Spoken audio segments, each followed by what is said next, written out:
in the quiet streets of Monroe, North Carolina, a small southern town scarred by the iron grip of Jim Crow laws. A young boy named Robert F. Williams opened his eyes to a world divided by color and fear. Every street corner whispered stories of injustice. Signs over water fountains separated white from colored. Schools, restaurants, and even church pews bore invisible walls that told black families exactly where they were and where they were not allowed to stand. Violence was not a rumor. It was a constant shadow for black residents. The threat of harassment, beatings, or worse hung in the air like the heavy humidity of a Carolina summer. Yet inside Robert's own home, there was a different kind of strength. His grandmother, Ellen Williams, a woman who had lived through the cruel final years of slavery, became the quiet architect of his courage. She would tell him in a steady voice, "Never let anyone tell you you are less than them." Those words settled deep into the boy's heart like a seed, ready to grow into something unshakable. From her, Robert learned that dignity was not a privilege. It was a birthright. As Robert grew, he watched a community that worked hard but was denied the simplest respect. He saw men and women endure humiliation with their heads held high, and children forced to accept second-class treatment without complaint. But he also saw sparks of quiet resistance, neighbors who refused to bow completely, families who carried themselves with pride even when the world tried to strip it away. These early lessons planted the idea that change would not come from silence alone. This is the story of a man who would one day challenge the very narrative of the civil rights struggle, a man who refused to be defined by fear or by the expectations of those who sought to keep him and his people silent. Robert F. Williams would grow from a boy listening to his grandmother's wisdom into a leader who believed in dignity, self-respect, and the undeniable right to protect one's community. Before we dive deeper into his remarkable journey, one that stretches from the segregated streets of the American South to revolutionary broadcasts heard across the globe, take a moment to help us share stories like this. If you believe these hidden chapters of history deserve to be heard, please give this video a like. Your support helps bring more voices from the past to light. And do not forget to subscribe and turn on the notification bell, so you will be the first to discover more untold histories that shape the world we live in today. Robert's life is more than a story of defiance. It is a powerful reminder of the courage it takes to stand tall when everything around you says sit down. Stay with us as we journey through the extraordinary life of Robert F. Williams, a man whose bold stance on self-defense forever changed the landscape of the civil rights movement. As Robert stepped from the narrow streets of Monroe into the vast uncertainty of the wider world, his life entered a chapter that would shape not only his character, but the destiny of his convictions. When the United States was drawn into the global conflict of World War I, young men across the nation were called to serve. And Robert answered that call with the same quiet determination his grandmother had nurtured in him since childhood. Yet the very uniform he wore carried a bitter irony. He fought for a nation that preached liberty and justice, but he was placed in a Marine Corps still bound by segregation. The promise of equality that America claimed to defend overseas was a promise denied to him the moment he stepped onto the military base. He was assigned to a labor battalion, not because of lack of skill or courage, but because the color of his skin dictated the limits others tried to place upon him. Every morning began before the sun had lifted its first light over the horizon, and each day demanded a relentless discipline that few civilians could imagine. The Marines taught precision, timing, and endurance. The routines were punishing marches that seemed endless. Drills repeated until every movement became instinct, but within that harsh rhythm Robert found a new kind of strength.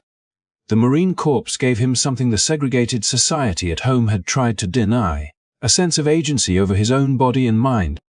He learned how to keep calm when chaos surrounded him, how to read a situation in an instant, and how to make decisions that could mean survival or defeat. Among the most unexpected lessons were the skills with firearms.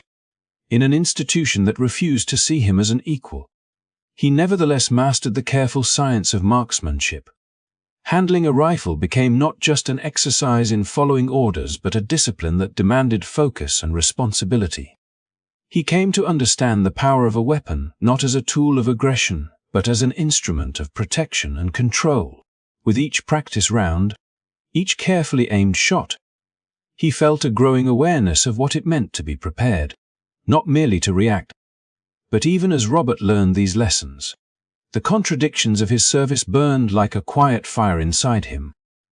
He could see how the same government that armed him for war denied him the right to stand shoulder to shoulder with white soldiers in the same rank. He carried the American flag on his sleeve. Yet when he walked off the base, he was reminded that the restaurants and buses back home would not serve him as an equal. That dissonance, that painful truth, forced him to think beyond the simple narrative of patriotism. If freedom was the banner under which the United States fought, why was that freedom so selectively granted? The experience hardened him, but not into bitterness. It forged a clarity. The discipline he absorbed in those years was not merely military. It was a philosophy of readiness, an understanding that dignity requires more than words. He began to see that in a world where laws and institutions could fail to protect the vulnerable, the ability to defend one's family and community was not a reckless desire but a fundamental right. He would not romanticize violence. His grandmother's lessons of pride and self-respect still guided him, but he now understood that to stand tall sometimes meant being prepared to resist those who would do harm. When Robert returned to Monroe after the war, he was no longer the boy who had left. The town had not changed. Its streets were still patrolled by the unspoken rules of segregation and the quiet terror of white supremacy, but Robert had. He carried with him the posture of a man trained to endure, the eyes of someone who had seen hypocrisy not only at home but in the heart of a nation that claimed to fight for justice abroad. The Marines had given him more than a uniform. They had given him a toolkit of discipline, strategic thinking, and the quiet confidence that comes from knowing one can meet force with resolve. He stepped once again onto the familiar red dirt of North Carolina with a new kind of fire. It was not the hot anger of resentment but the steady burn of clarity. He now believed that freedom was not simply granted. It had to be claimed and protected. The same nation that sent him across the ocean to defend democracy had shown him that words alone could not shield a community from those who sought to break it. The lessons of the Marine Corps order, precision, readiness would become the foundation of a philosophy that refused to confuse passivity with peace. This inner transformation was invisible to those who still saw only the color of his skin. Yet it would guide every choice he made in the years to come. The boy who once listened to his grandmother's quiet wisdom had become a man who understood that the dignity could not survive if left undefended. In the months ahead, as Monroe's nights echoed with the rumble of car engines driven by men in white hoods, Robert F.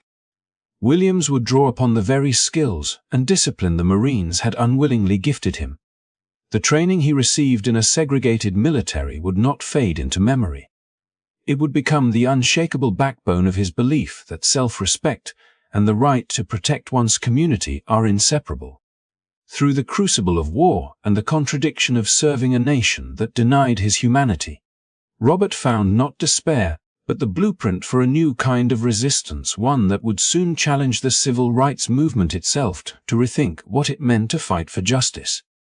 When Robert Williams returned to his hometown of Monroe after the war, the streets that once felt heavy with the quiet threat of racial tension now carried an even deeper meaning for him. He no longer walked as the boy who had listened intently to his grandmother's lessons on dignity, nor simply as the young Marine who had endured the sting of segregation while wearing the uniform of his country. He returned as a man shaped by discipline, sharpened by military training, and awakened to the unshakable belief that respect and security were rights to be claimed, not favors to be requested. The world beyond Monroe had shown him both the hypocrisy and the possibility of America, how a black man could fight for freedom overseas while being denied that same freedom at home. This contradiction burned inside him and set the course for the next chapter of his life. The Monroe he came back to was still gripped by the same bitter divisions he had left behind. Signs of progress were scarce. The Jim Crow laws remained a daily reality, and the threat of racial violence was as close as the next sunrise. Yet Williams did not return to quietly resume an ordinary life. He came back with the resolve of a soldier who understood that change required both strategy and courage. He turned his eyes toward the very heart of the local struggle for justice. The nearly forgotten chapter of the NAP in Monroe, once active but now faded into near silence. The local branch had lost its energy and its ability to rally the community. To Robert, this was not just an organization. It was a potential engine of empowerment. A place where the determination he carried from the Marines could ignite collective action. Williams threw himself into revitalizing the chapter with the same discipline he had learned in the military. He reached out to elders and youth alike, insisting that the fight for equality required every voice. He organized voter registration drives, knowing that the ballot box was a weapon far more powerful than any rifle. He set up youth programs to teach black children not only about their rights, but about their own worth, echoing the lessons of pride and dignity once given to him by his grandmother. These efforts were not simple community projects. They were deliberate acts of defiance against a system built to keep his people silent. But Robert Williams was not content with the slow pace of polite negotiation when lives and safety were at stake. He had seen, both as a child and as a Marine, the cost of leaving one's defense in the hands of others who might not care whether you survived. He began to speak openly, not just about voting rights or education, but about the fundamental right of self-defense. In a time when many civil rights leaders preached only nonviolence, his words startled some and inspired others. He did not call for aggression, nor did he seek conflict for its own sake. Instead, he argued with unflinching clarity that black families had the same right as anyone else to protect their homes, their children, and their lives when the law failed to do so. This was more than rhetoric. It was a philosophy shaped by lived experience. Williams had witnessed police officers turn away when white mobs threatened black citizens. He had seen the same hypocrisy in the Marine Corps, where he had been expected to risk his life for democracy while being treated as less than equal. To him, self-defense was not an invitation to violence, it was the assertion of humanity in the face of a system that often refused to recognize it. His stance unsettled those who believed change could come only through patient endurance. But for many in Monroe and beyond, his courage struck a chord. He spoke to the quiet frustration of families who had long lived under the shadow of terror, who wanted to believe in the promises of America, but could no longer ignore the danger at their doorsteps. The revitalized Monroe NAP under Williams' leadership became more than a meeting place. It became a symbol of a rising spirit that would not be bowed.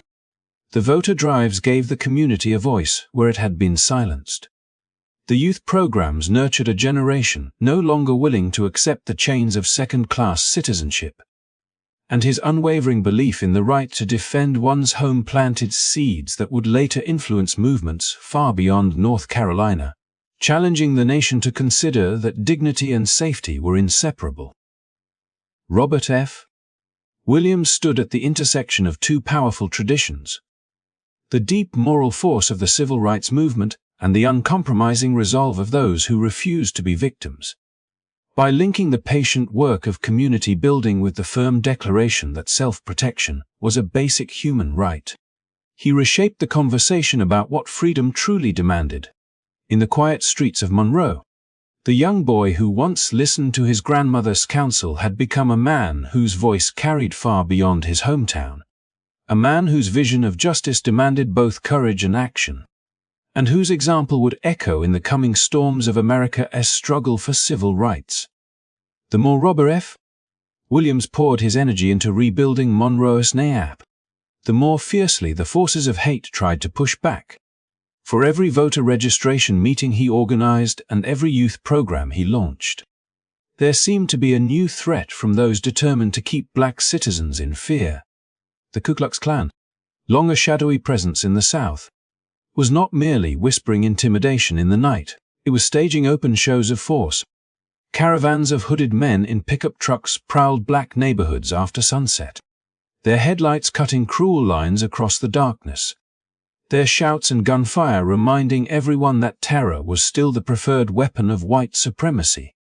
Families who had only begun to believe in the possibility of change found themselves once again drawing their curtains tight and listening for the crack of rifles in the distance.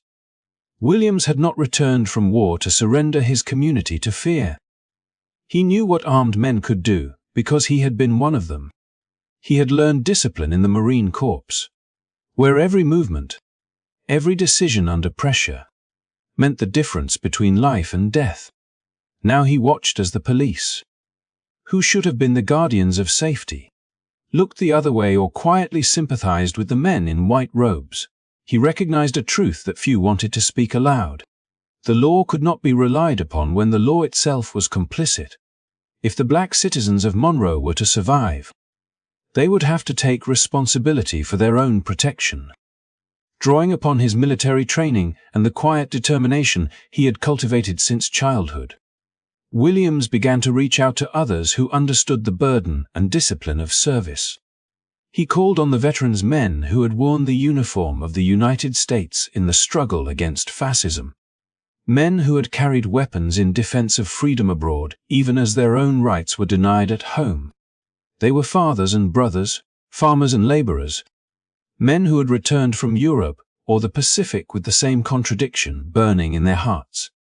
Together they shared not only the scars of war, but a common understanding of what it meant to stand a post when danger approached. From these men Williams built something new, an organization that would come to be known as the Black Guard. It was not a mob and it was not an army. It was a disciplined unit, bound by rules of conduct and a solemn commitment to defend rather than provoke. They trained quietly, not for aggression but for deterrence, making sure every member understood the weight of responsibility that came with carrying a weapon.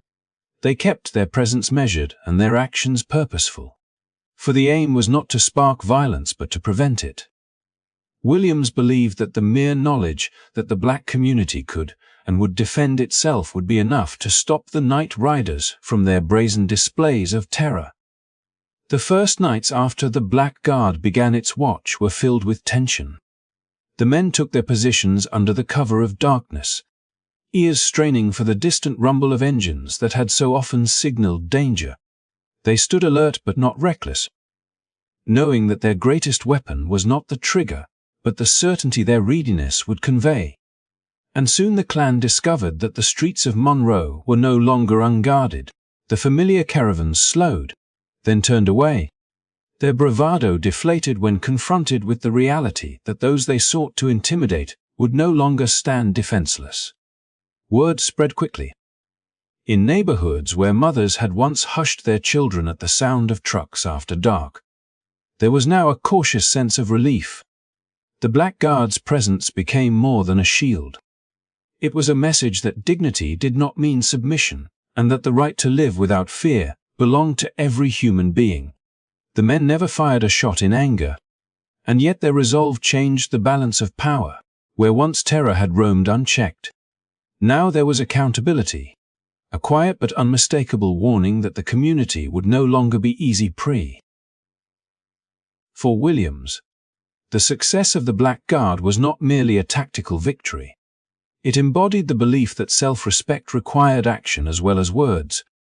He had taken the lessons of his grandmother, the discipline of the Marine Corps, and the moral clarity of the civil rights struggle, and forged them into something that defied the narrative of helplessness. He did not seek confrontation for its own sake, nor did he reject the power of peaceful protest, but he refused to let the ideal of non-violence become a license for the continued terrorization of his people. The Black Guard's watchful presence reverberated far beyond Monroe. It challenged the nation's understanding of what it meant to fight for equality, and inspired debates within the wider movement about the relationship between dignity and defense. Robert F. Williams had shown that protecting one's family and community was not an act of hatred, but an assertion of humanity. The boy who had once listened to his grandmother's gentle insistence on pride, and the young Marine who had learned the precision of discipline had now become a leader who fused those lessons into a living example of collective courage. Through the Black Guard, he proved that when a community stands together with strength and restraint, even the most entrenched terror can be forced to retreat. The growing reputation of Robert F. Williams and the quiet strength of the Black Guard could not remain a local story for long. News traveled beyond the borders of Monroe, carried by whispers, newspaper columns, and the uneasy curiosity of those who followed the civil rights struggle from afar. Across the South, the movement for justice was gaining momentum, with leaders preaching the power of nonviolent resistance as the surest path to moral victory. From Montgomery to Greensboro, images of disciplined protest sit-ins at lunch counters, peaceful marches facing snarling dogs and fire hoses captured the nation's attention and began to sway hearts and minds. But while many were moved by the courage of those who faced brutality without raising a hand, Williams had chosen a path that unsettled the mainstream narrative. He had seen the faces of the night riders and heard the gunfire crack in the dark. He knew that for families in Monroe, dignity and survival could not rest on the hope that attackers might someday be shamed into silence. It was not long before the NAP's national leadership, headquartered in New York and committed to carefully measured legal battles, began to hear of the armed veterans standing guard under Williams' direction. To those in distant offices who fought their war with court briefs and petitions, the sight of black men openly ready to defend their homes with weapons carried an uncomfortable echo of militancy. Letters and calls reached Williams urging caution, reminding him that the organization's strength depended on its reputation for nonviolence. He listened but could not ignore the realities on his own streets. He knew that legal victories, however important, did not stop bullets in the night. The tension between Monroe and the national office grew with each report of the Black Guard's success in deterring attacks. Some leaders feared that the mere existence of an armed group would give segregationists an excuse to paint the entire civil rights movement as dangerous or extremist. They worried that decades of patient effort could be undone by the image of black men holding rifles, no matter how disciplined or defensive their intent. For Williams, these arguments, though eloquent, seemed detached from the lives of the people who had to endure the terror firsthand. He respected the courage of those who faced fire hoses without striking back. But he could not ask mothers to leave their children unprotected or fathers to stand idle when the Klan roared through the night. Meetings between Williams and NAP officials grew increasingly strained. He tried to explain that the Black Guard had never fired the first shot, that their very presence had reduced violence rather than incited it, that the law had failed and the community had no choice but to protect itself. But in the national office, where strategy was measured not in nightly survival but in long-term public opinion, his reasoning found little sympathy. To them, the optics of armed self-defense threatened to blur the moral contrast between peaceful protesters and violent oppressors.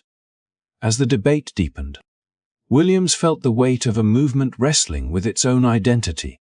He admired the heroism of those who sat calmly while insults and fists rained down upon them. Yet he also believed that freedom demanded more than patience. He could not reconcile the idea that his neighbors should endure terror unarmed simply to preserve a narrative that appealed to distant allies. The contradiction that had driven him since his days in the Marine Corps, that a man could fight for liberty abroad and be denied safety at home, now sharpened into a personal conflict with the very organization he had worked so hard to revive. This rift was not simply a disagreement over tactics. It was a collision of philosophies born of different experiences. For the national leaders, many based in northern cities, the law and the courts seemed like reliable instruments of change. For Williams, whose community faced the immediate reality of men in hoods and complicit police, self-defense was not a choice but a necessity. He did not advocate violence for its own sake. He did not call for an uprising or for revenge. He argued for the basic right of human beings to protect their lives when the state refused to do so. The strain finally grew impossible to contain. The NAP leadership publicly distanced itself from Williams, and he found himself increasingly isolated within the organization he had once energized. Yet even as the formal ties frayed, the impact of his ideas began to ripple outward. Younger activists, many of whom had witnessed brutality firsthand, quietly took note of his example. Some would later carry forward the belief that dignity required both moral strength and the readiness to defend. 1's community. Robert F. Williams' clash with the NAP revealed more than a personal disagreement. It exposed a fault line in the broader struggle for civil rights. It raised a question that would echo through the years to come. Could the movement remain committed to nonviolence when the violence it faced showed no sign of relenting? In Monroe, where families slept more securely because the Black Guard kept watch, the answer seemed clear. For Williams, the path of armed self-defense was never about rejecting the dream of justice. It was about ensuring that his people lived to see it realized. His conviction, forged in the crucible of personal experience, would not only define his own journey, but also leave a lasting imprint on the evolving narrative of the fight for equality. Even as Robert Williams wrestled with the widening rift between his vision of self-defense and the NAP's national commitment to nonviolence, the town of Monroe became the stage for a shocking incident that crystallized everything he had been warning against. It began with the innocent laughter of children, an ordinary afternoon that would soon reveal how deeply the poison of racial fear had seeped into the bones of American society. 2 young black boys, only 8 and 9 years old, were playing when a white girl, barely older, planted a quick, impulsive kiss on the cheek of one of them. It was the kind of fleeting, innocent gesture that should have passed unnoticed. But in a world ruled by the rigid codes of segregation, even a child's simple act of affection could ignite a storm of hate. The reaction from the white community was swift and merciless. Whispers of outrage spread like wildfire, twisting the moment into a narrative of criminality. In the fevered imagination of those determined to protect the false purity of racial boundaries, the little boys were transformed into predators. Before their families could even grasp what had happened, the children were arrested, accused of a crime as grotesque as it was impossible, rape. Their parents pleaded their innocence, but reason found no foothold in a system built on fear and prejudice. The boys were thrust into a world of cold bars and harsh lights, their childish confusion no shield against the machinery of injustice. When Williams heard of the arrests, the injustice struck him like a physical blow. He had spent years warning that silence in the face of terror would only invite more abuse. Now, in his own town, 2 children were being sacrificed to the myth of white superiority. The incident was quickly dubbed the kissing case, and its absurdity revealed the depth of the sickness Monroe and much of America still carried. Williams understood at once that this was no local matter. The world needed to see what was happening in the supposed land of liberty, a nation that claimed to champion freedom abroad while allowing the innocence of black children to be crushed at home. He set in motion an international campaign unlike anything Monroe had witnessed. With the discipline and strategic mind he had honed as a Marine and as leader of the Black Guard, Williams reached beyond the borders of North Carolina and even beyond the United States itself. He wrote letters to journalists, human rights organizations, and foreign governments. He spoke with reporters who carried the story across oceans, in Europe and Africa, in Asia and Latin America. Headlines began to ask how a nation that called itself the defender of democracy could imprison two small boys for the crime of being kissed. The response was electric. From Paris to Accra, from London to New Delhi, protests and editorials condemned the cruelty of the American South and exposed the hypocrisy of a country that preached equality while practicing oppression. Embarrassed by the growing international outrage, officials in Washington found themselves forced to answer questions not only from foreign governments, but from their own allies. The Cold War made the United States eager to present itself as the moral alternative to Soviet tyranny. Yet here was a story that undercut every speech about freedom and justice. In Monroe, the tension deepened. White authorities bristled at the attention, accusing Williams of stirring trouble and undermining the town's reputation. But he would not be silenced. He organized local support, held meetings, and demanded the immediate release of the boys. He understood that the eyes of the world were now fixed on this small southern town, and that the pressure of global opinion could accomplish what local appeals never would. The more the authorities tried to dig in their heels, the louder the calls for justice grew. After months of mounting protest and international condemnation, the state finally relented. The charges were dropped, and the boys were released, though the emotional scars of their ordeal would linger long after the headlines faded. For Williams, the victory was more than the freedom of two children. It was proof that speaking boldly and refusing to bow could force even the most entrenched systems to bend. The kissing case became a symbol of the broader struggle, a reminder that racism's cruelty spared no one, not even the most innocent. This episode also revealed the growing power of Williams' voice beyond the confines of Monroe and the Nap. While national civil rights leaders pursued carefully negotiated battles in the courts, he had seized the attention of the world by exposing a local injustice so clearly that it could not be ignored. His actions demonstrated that the fight for equality was not merely a domestic affair. It was a question of global conscience. In capitals thousands of miles away, people who had never heard of Robert F. Williams before now spoke his name as a man who forced America to look at its own reflection. For Williams himself, the kissing case marked a turning point. It reinforced his belief that justice often required more than patient legal argument. It demanded courage, strategy, and the willingness to call out hypocrisy on the grandest stage. He had taken the lessons of self-respect instilled by his grandmother, the discipline of the Marine Corps, and the resolve of the Black Guard, and transformed them into an international campaign that revealed the true stakes of the struggle. Through the plight of two frightened children, the world glimpsed the reality he had known all his life, that the fight for dignity was not only about laws and policies, but about the very meaning of humanity itself. The triumph of the international campaign around the kissing case had barely settled when Monroe once again became a crucible of tension. And Robert Williams found himself at the center of a storm that would change the course of his life. The victories he had won, the discipline he had instilled in the Black Guard, and the global attention he had drawn to the injustice of American racism had not gone unnoticed by those determined to silence him. The Ku Klux Klan remained a constant menace, and local authorities, embarrassed by the scrutiny and furious at his defiance, watched for any chance to strike back.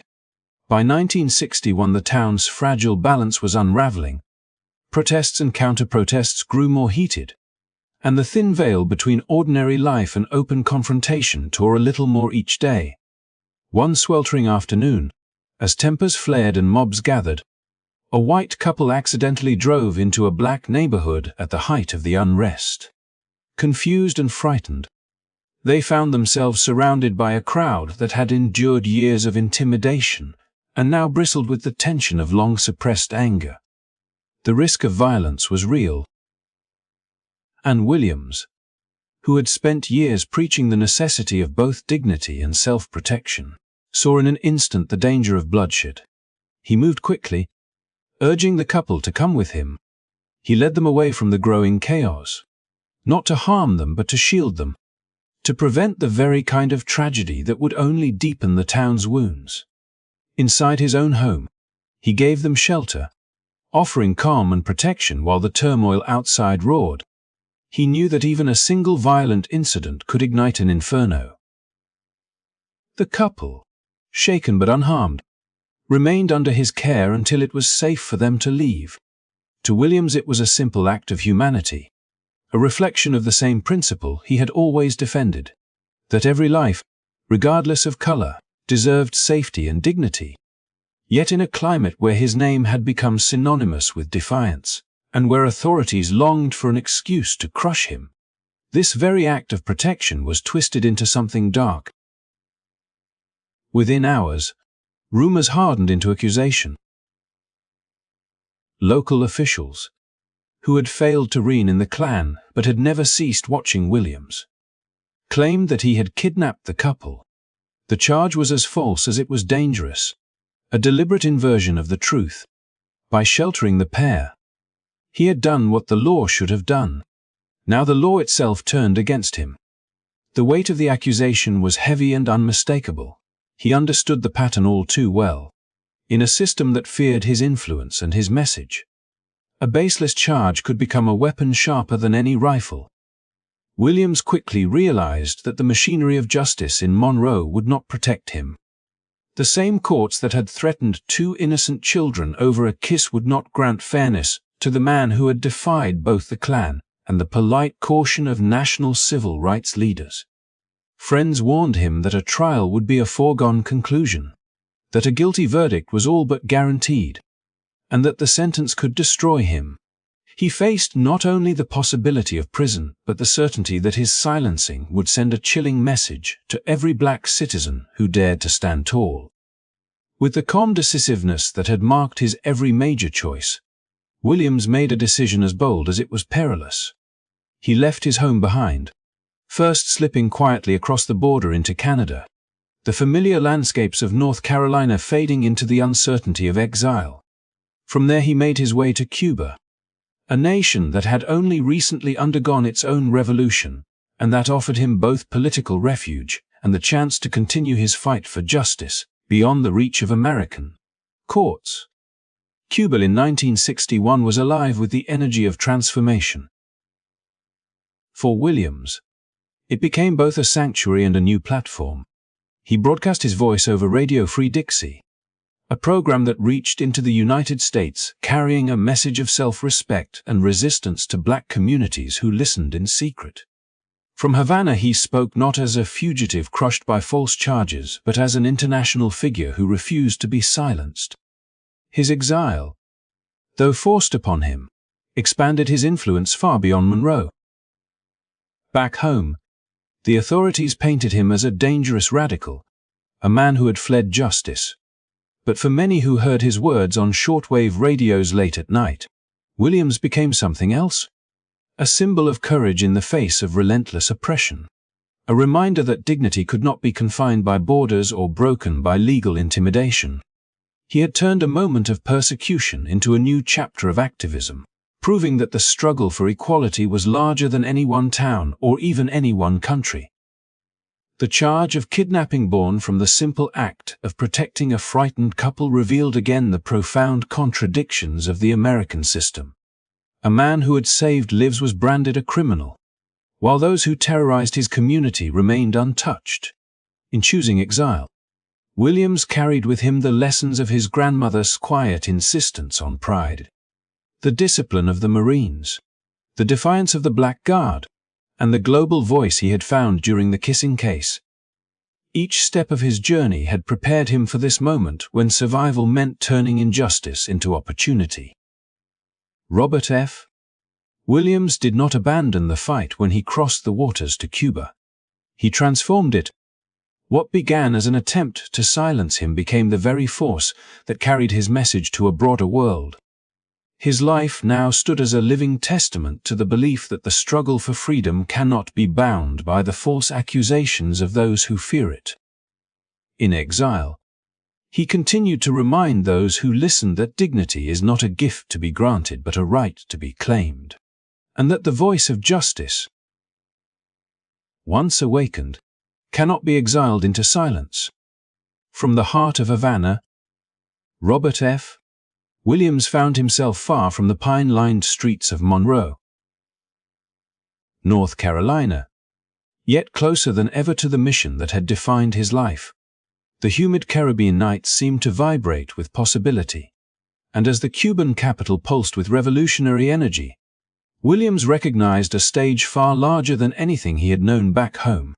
It was here, amid the rhythm of drums and the echoes of political speeches, that he created one of his most daring undertakings. Radio Free Dix, with the flick of a switch and the crackle of shortwave frequencies, his voice traveled across borders and oceans, reaching black communities throughout the American South.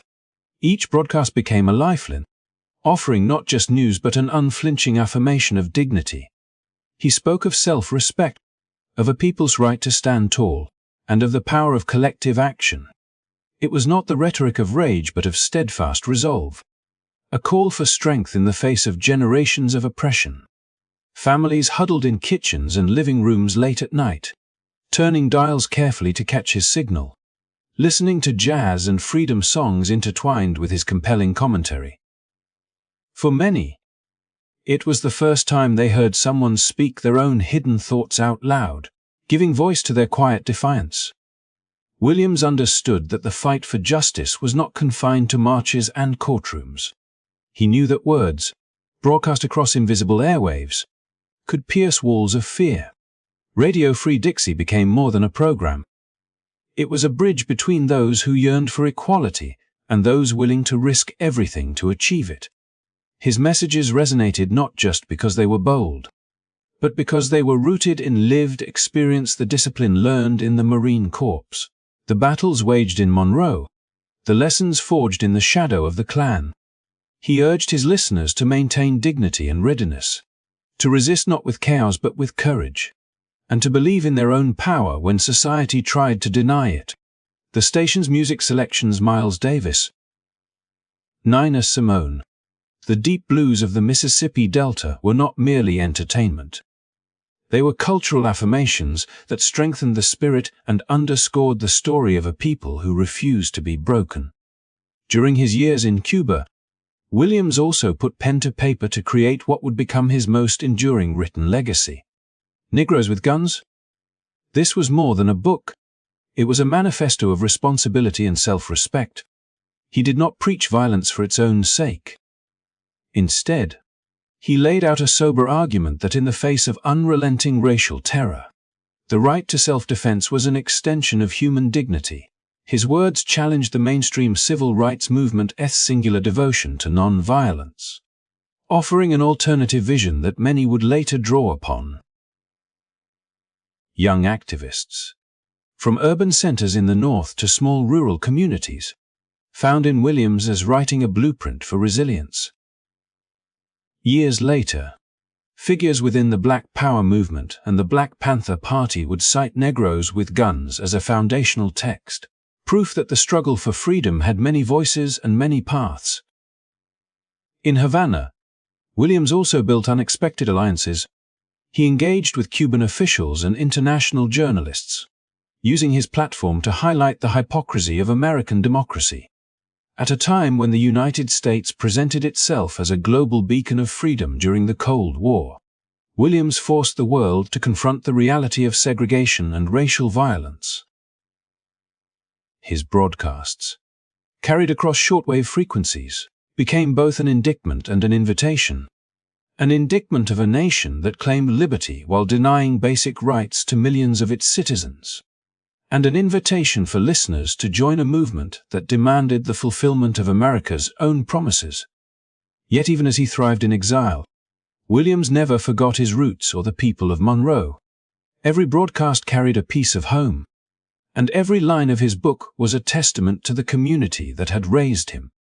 He knew that his work was not merely about personal vindication, but about inspiring those who remained behind, facing the daily realities of discrimination and intimidation. Through his voice and his writing, he gave them tools to endure and to organize, to believe that their struggle was part of a larger, unbreakable quest for justice. His time in Cuba was not simply an escape. It was an evolution. The Marine who had once learned discipline in a segregated barracks now wielded words as weapons of truth. The young man who had walked the streets of Monroe beneath the shadow of racial terror now reached across oceans to ignite courage in hearts he would never see. Through Radio Free Dixie and Negroes with Guns. Robert F. Williams transformed exile into empowerment, proving that even from afar, a determined voice could echo louder than the walls of oppression. From his base in Havana, Robert F.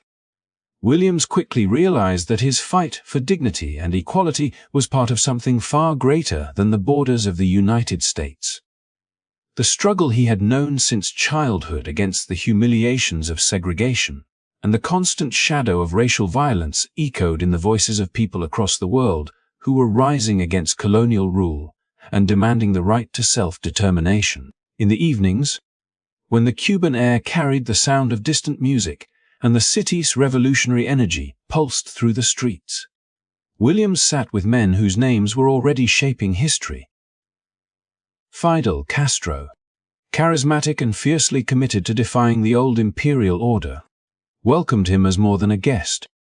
He recognized in Williams a kindred spirit, someone who understood that the quest for freedom required not only courage, but an unshakable belief in the worth of one's people. Their conversations were long and searching, weaving together the shared experiences of nations and communities that had been denied their place on the world stage. Williams found the same sense of connection in his encounters with Che Guevara, the Argentine revolutionary, who had journeyed across continents to fight against oppression, saw in Williams the embodiment of a struggle that was both American and universal. Late-night talks stretched until dawn as they traded stories of resistance and sacrifice, exploring how the lessons of Cuba's revolution might resonate with the fight for racial justice in the American South. These exchanges were more than intellectual exercises. They were acts of solidarity. Williams absorbed from Che the conviction that liberation demanded discipline and the courage to imagine a world beyond old hierarchies. Che, in turn, recognized in Williams the fierce determination of a people who refused to be silent. These bonds did more than broaden Williams' own understanding of global politics. They offered him proof that the African-American fight for civil rights was not an isolated battle, but a chapter in a worldwide movement for human dignity. As he traveled and observed, he began to frame the American racial struggle as part of a larger war against colonialism and imperialism, the injustice he had witnessed in Monroe police complicity, Klan terror. The entrenched refusal to grant equality was mirrored in the stories of nations from Africa to Asia.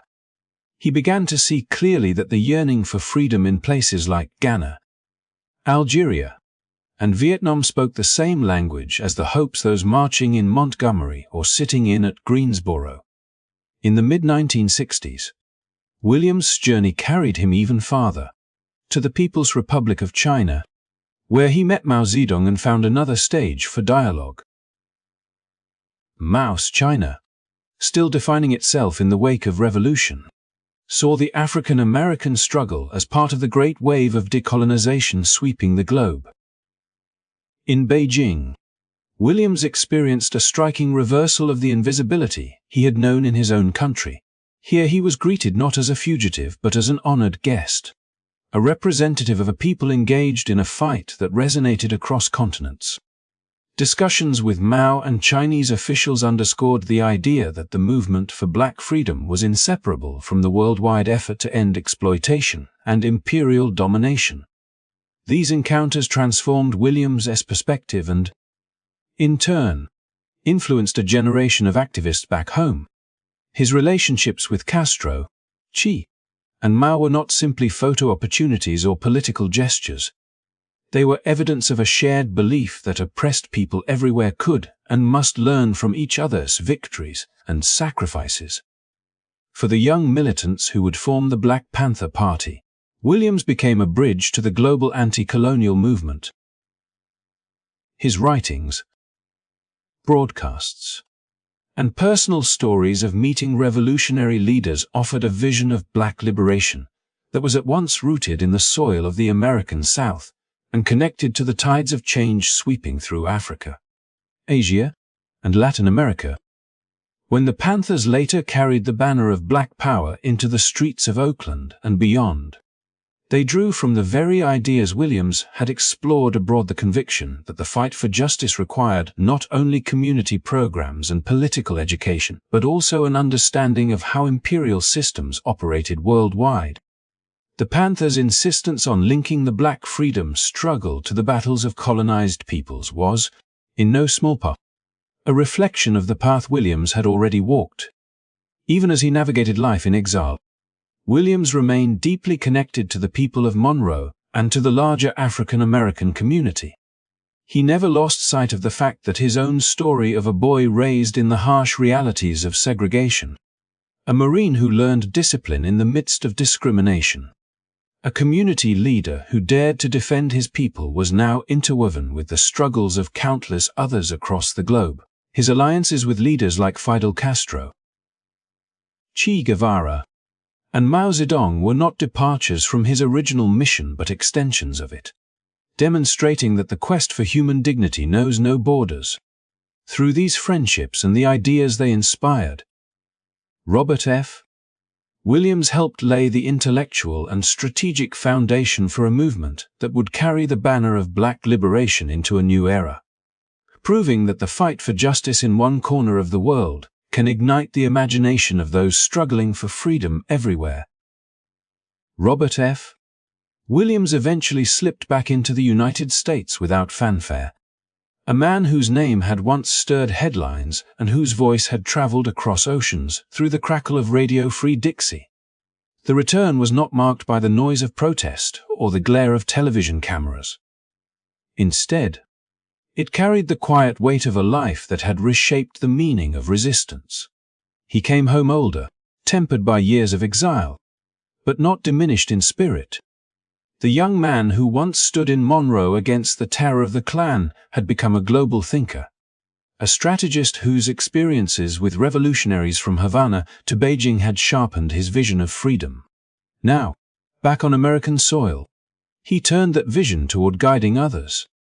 Williams devoted his final years to writing, reflecting, and mentoring a new generation of activists who sought him out not for slogans but for wisdom. He shared the lessons of a lifetime, the importance of discipline learned in the Marine Corps, the power of community that had fueled the Monroe Nap, the necessity of courage when the world seems determined to silence you. He never romanticized the path he had chosen. He spoke honestly of the hardships of exile and the constant tension between hope and danger. Yet he remained steadfast in his belief that dignity and self-respect were worth every sacrifice. His insistence that black Americans had the right to defend themselves remained as controversial as ever. Yet history had begun to catch up with him. As the civil rights era gave way to the rise of black power in the late 1960s and early 1970s, Williams' ideas no longer seemed radical but prophetic. The Black Panther Party, with its community programs and its commitment to self-defense, owed a quiet debt to the man from Monroe who had dared to challenge the mainstream civil rights movement's exclusive reliance on nonviolence. His book Negroes with Guns and the broadcasts of Radio Free Dixie continued to circulate among young activists, providing a blueprint for a struggle that demanded both moral courage and the readiness to protect one's community. Williams' life story became a testament to the complexity of the American freedom movement. He had stood alongside those who marched peacefully and also carved a path for those who believed that equality required the willingness to guard their own lives. He bridged the local and the global, connecting the small-town reality of the segregated South with the worldwide fight against colonialism and imperial domination. His journey from the dusty streets of Monroe to meetings with Fidel Castro, Che Guevara, and Mao Zedong proved that the fight for justice is never confined to one place or one generation. When he finally passed away in 1996, the nation he had challenged and inspired was different from the one he had left decades earlier. Laws had changed, doors had opened, and yet the echoes of his message remained urgent. Robert F. Williams had shown that the demand for freedom can take many forms, and that the right to live with dignity is a universal truth. His legacy lives on not only in history books, but in the ongoing struggles for equality and respect that continue to shape our world. Thank you for spending this time to journey through the life of Robert F. Williams, a man whose courage crossed borders and whose voice still speaks to anyone who believes in justice. If you found this story inspiring, please like this video, share it with others who care about history and human rights, and subscribe to our channel so you won't miss the next chapter of powerful stories like this one. Your support helps us keep these important narratives alive and ensures that the lessons of the past continue to guide the future. From all of us who bring these histories to life, we wish you a peaceful evening. May the legacy of those who fought for dignity remind us that change is possible and that courage, in every generation, lights the path forward. Good night, and may you rest with the quiet strength that comes from knowing their struggle continues to inspire us all.